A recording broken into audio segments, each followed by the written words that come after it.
ایک بچے گلیوں میں گھومتے ہیں آوارہ گردی کرنے کے لیے, ایک تبلیغ کے لیے گلیوں میں گھوما جاتا ہے. تو جو علماء تبلیغ میں سال لگاتے ہیں, میں یہ نہیں کہہ رہا جو نہیں لگاتے ان کو عالم نہ سمجھو یا ان کو برا سمجھو, جو چیز فرض نہیں ہے وہ فرض نہیں ہے. خرابی یہاں پیدا ہوتی ہے جس نے سال نہیں لگا ہوا نا, جس کا تبلیغ میں وہ اس کی کوئی ویلیو نہیں ہے, تو یہ غلط ہے. لیکن بہرحال سال لگانے کے فائدے بہت ہیں. جن کا سال لگتا ہے تکبیر اولیٰ کی ہمیشہ پابندی ہو. دیکھو علم ایک الگ چیز ہے, علم پہ عمل ایک الگ چیز ہے. تو عمل کے لیے جو ہے نا محنت, مشقت, دھکے, یہ جب دھکے پڑتے ہیں تو پھر عمل کی توفیق ملتی ہے.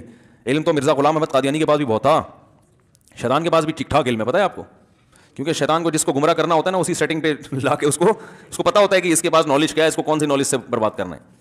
تو دھکے جب انسان کھاتا ہے, اہل اللہ کی جوتیاں اٹھاتا ہے یا اہل اللہ کے ساتھ ٹائم لگاتا ہے, گلیوں میں دھکے کھاتا ہے, اللہ کے لیے لوگوں کے سامنے جھکتا ہے. ایک ہے باس کے سامنے جھکنا تنخواہ بڑھ جائے, ایک تبلیغ میں دیکھو بریگیڈیئر کرنل لیول کے لوگ گاؤں دیہاتوں میں جاتے ہیں, ٹوٹی پھوٹی مسجدوں میں جہاں لوٹے ٹوٹے پھوٹے, واش روم کا نظام صحیح نہیں, وہاں ہم نے خود دیکھا ہے اپنی آنکھوں سے, ایک بریگیڈیئر کرنل لیول کا آدمی ہوگا اور ایک گاؤں دیہاتی والے کی منت سماجت کر رہا ہوگا. یہ کہیں مارکیٹ میں آپ نے یہ منظر دیکھا کہیں ہے بھائی؟ ایک فوج کا بہت بڑا آفیسر ہوگا اور ایک رکشے والے کی منت سماجت کر رہا ہوگا, اس کے لیے دعا کر رہا ہوگا, اس کی دعوت کر رہا ہوگا, اس کو کھلا رہا ہوگا لقمے بنا بنا کے. بھائی اللہ یہ تواضع جو ہے نا اللہ کے لیے ہو رہی ہے, اس پہ اللہ نوازتے ہیں. سمجھتے ہو کہ نہیں سمجھتے؟